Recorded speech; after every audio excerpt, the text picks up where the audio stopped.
Hey guys, it's Robert, and I'm about to show you exactly how we built the beautiful guest cabin behind me here at our forest home. We built this from a kit, but at the same time we did some pretty unconventional, above and beyond sort of things that in my opinion made this build a whole lot better and a whole lot more beautiful, and I'll show you all about those in detail in this video. So this is more or less what I started with. It's a plywood form with rebar drilled into the bedrock. The bedrock was pretty close to the surface. And this plywood form is going to form a retaining wall for the stone foundation I'm going to build for this guest cabin. And here I am gathering some limestone. These are just basically scrap blocks actually from a local quarry. This stuff was too small for their use, so I had them drop it here. And I'm just piling a large assortment of stones of all different shapes and sizes here on my farm wagon, because when you're doing free form, not so consistent stonework like what I'm planning, you want a lot of different shapes and sizes to fill in different gaps.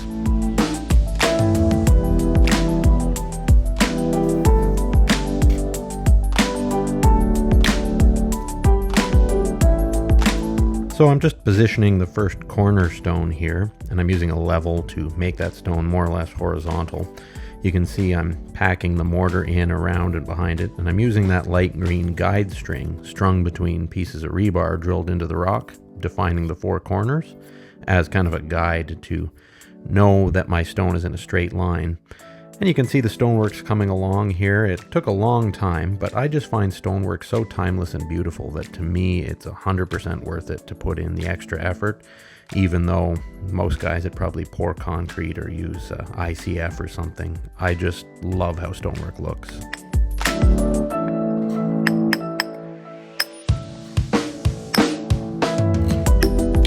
The outer dimensions of this stonework that I'm doing are 10 feet wide, 16 feet long, and the stone's about a foot thick or so. So once I get everything built up to the level of this plywood, I'm going to take out the plywood, and that's where I want the compacted screenings and then the concrete to go. So I guess the area of the concrete will be roughly 14 feet by 8 feet, and I'm thinking that the pad should be about 4 inches thick or so on top of the screenings. And I'm also going to put some rigid foam sheets in there, 2-inch thick blue polystyrene foam to insulate from the ground temperature. So after about 3 weeks of hard work, putting in long hours with my friend Jesse, who I hired to help me, I'm just laying and installing the last stone here. I've worked my way around. The foundation is about a foot high on one side, and because of the slope of the land, it's about 2 feet high on the side I'm working on here. And there's Jesse and me in the back. And now we're just screeding mortar. Well, not actually screeding yet, but putting mortar into this temporary plywood form that I've clamped over the stonework to fill in the last inch or two of height in the stone wall. And this side is screeded. You can see we're trying to get like a smooth, level surface because the stone is rough and uneven. I'm using my old broken level here to screed that inch or two of mortar, so you can see that it's going to be a pretty smooth, uniform surface. So I decided at the last minute to build a small form in front of the foundation for a concrete patio, because I figure the concrete truck's coming anyway to fill in the floor of the building. Might as well make a patio as well, get a little better rate for concrete. And here's my friend in a bobcat. He's the guy who's going to be pouring the concrete, but first he's pouring gravel screenings into the foundation to spread around and compact as a base. And my friend and neighbor Brad is spreading that out as the bobcat brings more of it. And there's my other friend Jesse. And then my buddy Matt, who is working with my concrete friend. A lot of friends involved in this project. And Matt here is using a compactor, gas-powered compactor, to compact and smooth those gravel screenings as my other friend Brandon dumps in more with the bobcat. So it's a gradual process. Basically, you dump some, you spread it, and then you compact it. And this is the final stage of compaction here. We've left 5 inches or so of room in the foundation for actual concrete.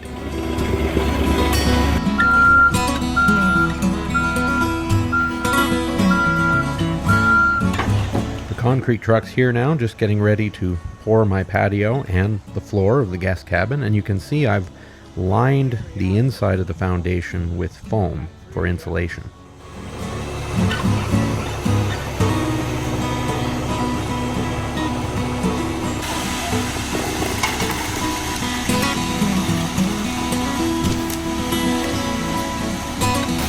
So the concrete's pouring in now, out of the concrete truck, into the foundation on top of that rigid foam insulation that I mentioned. And of course the compacted gravel screenings are under all this. The name of the game here is to slowly fill the foundation with concrete and then to gradually spread it out and even it out and pack it into all the corners with those long-handled tools, and that's what Matt and Brandon are doing. With that done, they're now spreading the concrete out even more and smoothing it. Brandon's got what's called a power screed there. It's a motorized, long-bladed tool to slick things down and smooth them out where the concrete is and get it flush with the top of the form. And you can see he's just neatening up the top of that patio slab that I decided to have them pour.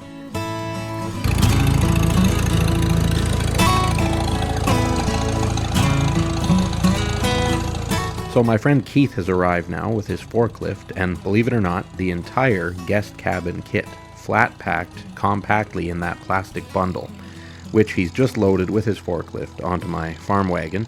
And here I am driving the tractor and farm wagon in through the back trail, and Keith followed me in with his forklift, and he's unloading the entire kit right next to the foundation for me for convenient opening and convenient construction.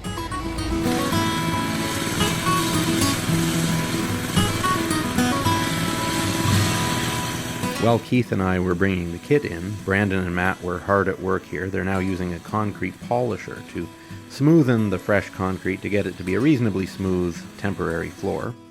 And Brad and I are now opening up the kit. You can see how compactly all the parts are packed in here. That's everything, or nearly everything, that we need to build this guest cabin. As you're going to see later, we are going to add some other things that are not included in this kit. But for now, we're getting ready by fastening some pressure-treated 2x6s to the perimeter of the foundation, drilling some holes right into the rock and putting some masonry anchors in there.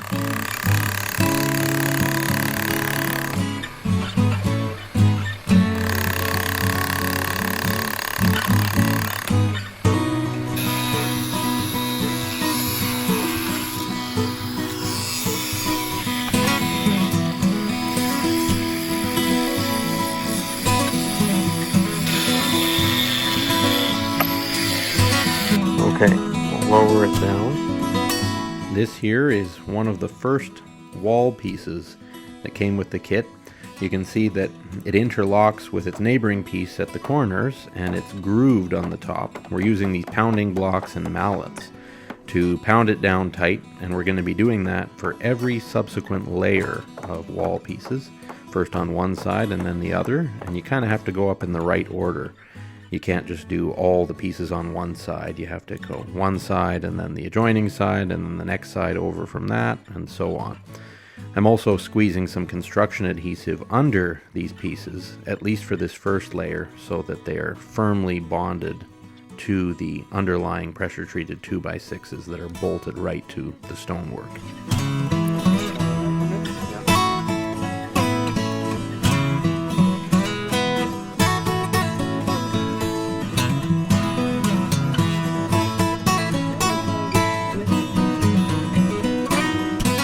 Just before we commit ourselves to the footprint of this building, Brad and I are measuring the diagonals to make sure this thing is truly rectangular. And then we're going to drive deck screws down through this first wall layer into those pressure-treated 2x6s. And you can see we're doing that now, having determined that it is in fact rectangular.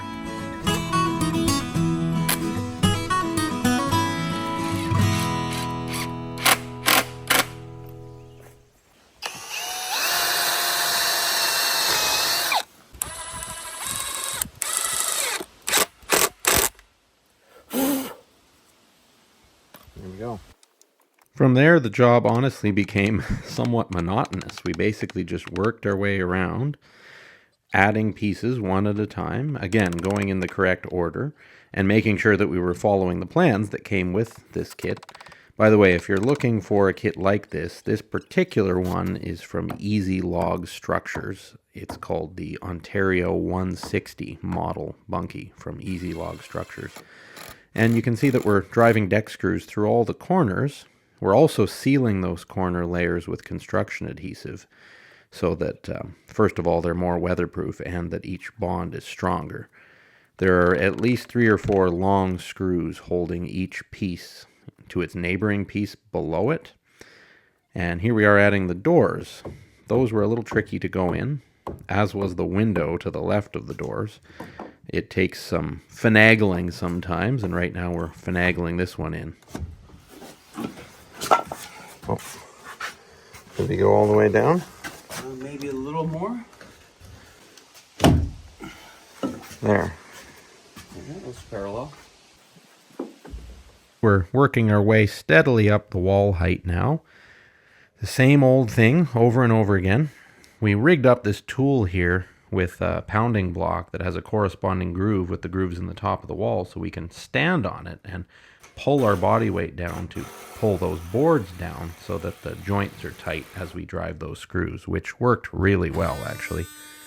Now here I'm using a multi-tool to clean up this overlap area a little bit in one corner because it wasn't sitting down tight. Sometimes that happened, the wood swelled a little or whatever. So occasionally we did find we had to modify things a bit to get them to fit right.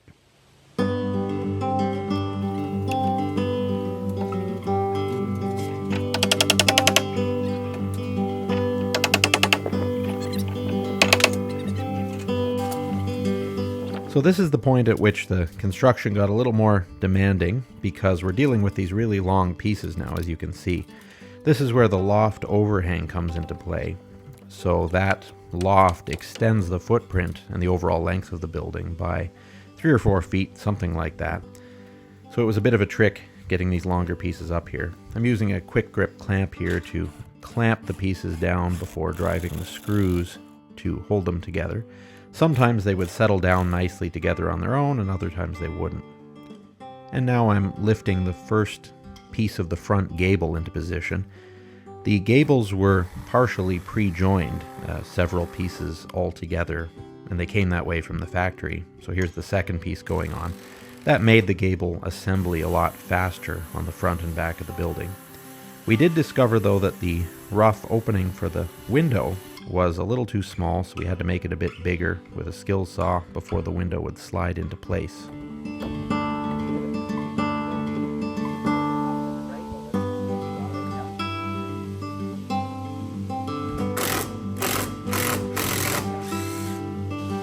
With the front and back gables done and the window installed in the loft there, it's time to install the full-length beams that'll tie the entire building together and impart a lot of rigidity.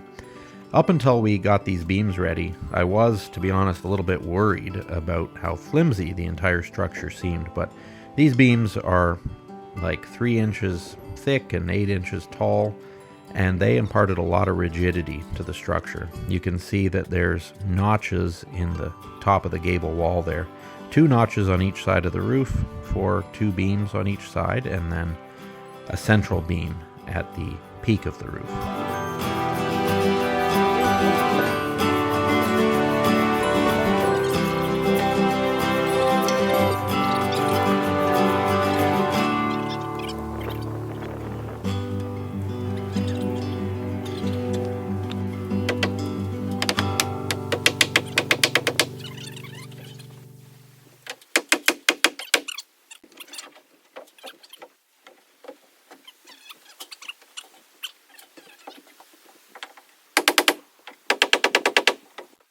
With all the beams done, it's time to install the roof sheathing now. I decided to increase the thickness of the sheathing because the boards that we're installing here are only 5/8 of an inch thick, so we're adding construction adhesive to those and putting 5/8 inch plywood on top of the boards so that we have a total of 1.25 inches of thickness.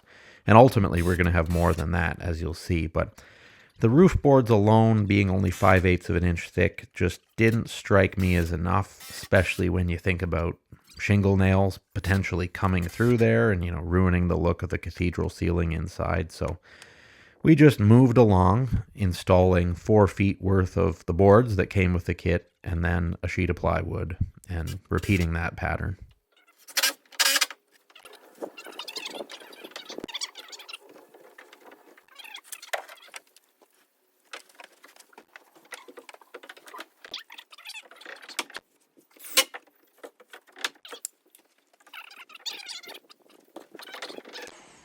Here's a close-up view from up on the scaffold of what the roof boards look like, and then the plywood that we're applying on top. That looks like a strong knot. That shouldn't go anywhere. I used to climb the lake banks of Lake Erie, the cliffs there, the 100-foot cliffs. So the roof sheathing's all done now. Brad's just tied this climbing rope to that tree because we've got to climb on the roof now. The other end's thrown over the peak and you can see the plywood's all done. And here we are climbing up on the roof. We've already got the first course of sticky ice and water shield installed at the bottom edge there.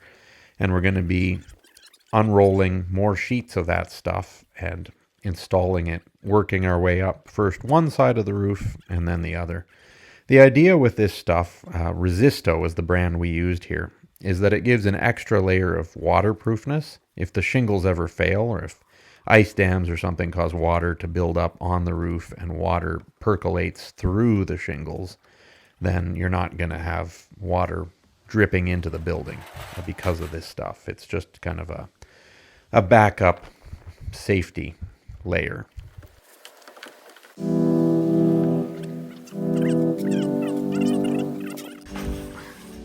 Roofing in the rain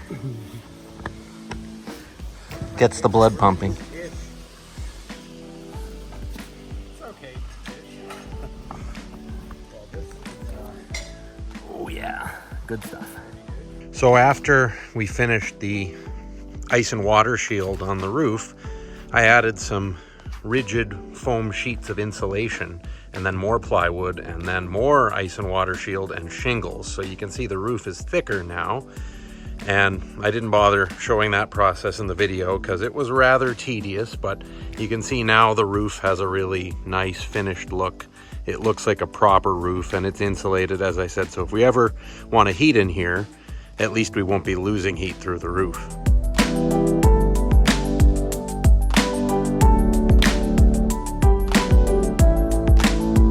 So here are the front doors. We got a little bench in here, a bed right on the floor for now.